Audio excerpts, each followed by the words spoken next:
Barack Obama is proof that change will come if we stand strong together. Now, we didn't see him come through the church fighting for this change. We didn't see him just coming through the African American community, but he went to every community. He began to unite this country like nobody has ever done. The stats are that over 4 million people are on their way to Washington. Some people say, well, it's only going to be 2 million. But they never give us the right numbers, no. Oh,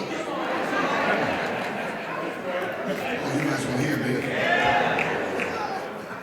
But however many it is, it's more than it's ever been. And so when we talk about Barack Obama, it's proof that if truth is crushed, it will rise again. They tried to crush the dreamer, but he rose again in the form of the same speech, the same content, and in the same character. Martin said, I may not get there with you. I may not even be alive when it happened. He would have been 80 years old now.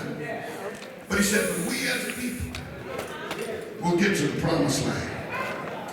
And last thing I want to share with you, finally, I said to you that there was commitment to self-development. There's commitment to social change. But then there was commitment to spiritual renewal. That means you say commitment to spiritual renewal. Somewhere down the line, we have drifted away from our spiritual guidance. There are people who moved from South, came here, and bright lights got you confused. Education is a great thing for us to have, but our grandmama used to put it like this. She said that wisdom is to be guided by knowledge. But if you don't have wisdom, there's nothing to guide.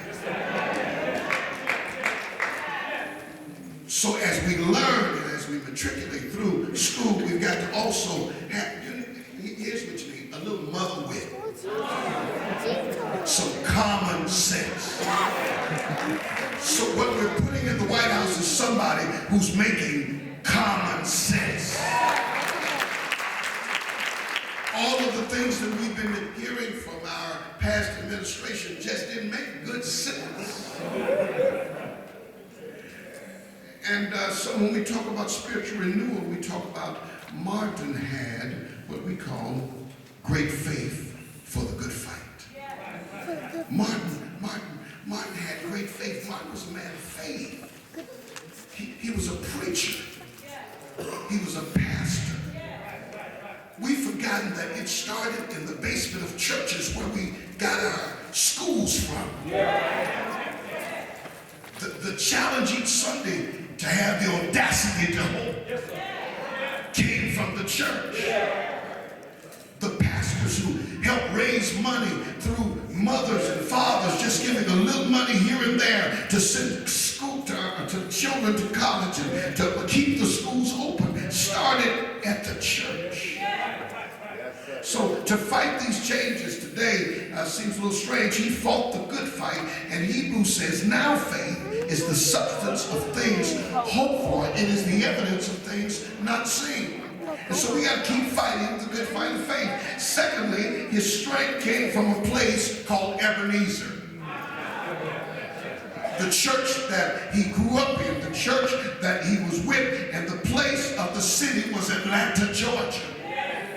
And then not only that, but his strength came from songs of Zion that was sing. Walk together, children, don't you get weary. There's a great camp meeting on the other side. We shall overcome. They sang songs, victory is mine, victory is mine. And every person needs to have a song to sing that will encourage your heart.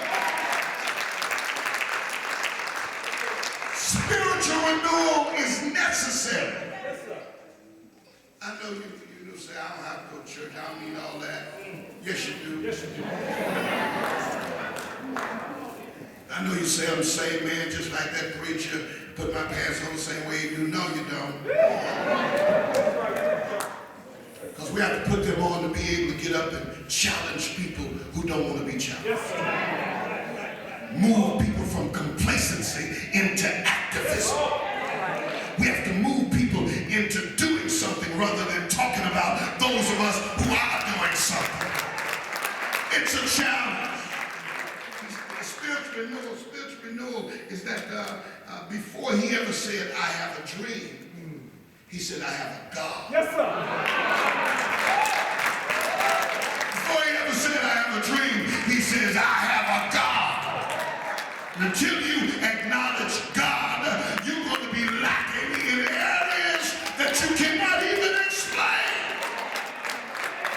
Well, I got to finish because my time is up, but Rosa sat so Martin could walk.